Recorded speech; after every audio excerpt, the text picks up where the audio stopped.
வேலும் மயிலும் சேவலும் துணை. கந்தர் அலங்காரம் பாடல் 2. அழித்துப் பிறக்க ஒட்டா. எதை அழித்து?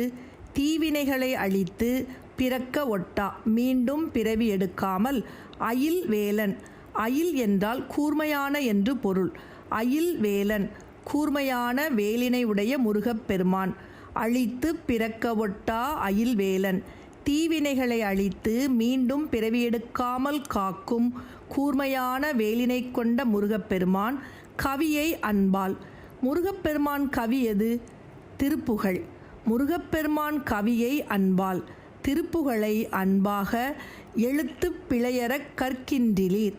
பிழைகள் சிறிதுமின்றி கற்றுக்கொள்ளாமல் இருக்கின்றீர்களே. எரி மூண்டதென்ன விழித்து. நெருப்பு மூண்டு எரிவதைப் போல கண்களை உருட்டி பார்த்து புகையெழப் பொங்குவன் கூற்றன் விடுங்கயிற்றால். புகை எழுமாறு சீறுகின்ற கொடிய யமன் வீசுகின்ற பாசக் கயிற்றினால் கழுத்திற் சுருக்கிட்டிழுக்கும் அன்றோ கவி கற்கின்றதே. கழுத்திலே சுருக்கு போட்டு உங்கள் உயிரை பற்றி இழுக்கின்ற அந்த நாளிலா திருப்புகழை கற்றுக்கொள்ளப் போகிறீர்கள்? இப்போது திருப்புகழை கற்காமல் யமன் வரும் தருணத்திலா திருப்புகழை கற்கப் போகின்றீர்கள்? அது முறையன்று. இப்போதே திருப்புகழை கற்று முருகப்பெருமானின் அருளை பெறுக என்று குறிப்பிடுகிறது 2வது பாடல்.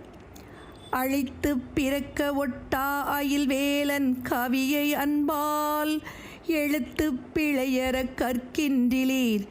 எரி மூண்டதென்ன விழித்து புகையெழ பொங்கு வெங்கூற்றன் விடுங்கயிற்றால். கழுத்திற் சுருக்கிட்டிழுக்கும் அன்றோ கவி கற்கின்றதே. கழுத்திற் சுருக்கிட்டிழுக்கும் அன்றோ கவி கற்கின்றதே. அழித்து பிறக்க ஒட்டா அயில் வேலன் கவியை அன்பால், எழுத்து பிழையற கற்கின்றீர். எரி மூண்டதென்ன விழித்து புகையெழ பொங்கு வெங்கூற்றன் விடுங்கயிற்றால். கழுத்திற் சுருக்கிட்டிழுக்கும் அன்றோ கவி கற்கின்றதே. கவி கற்கின்றதே. வேலும் மயிலும் சேவலும் துணை.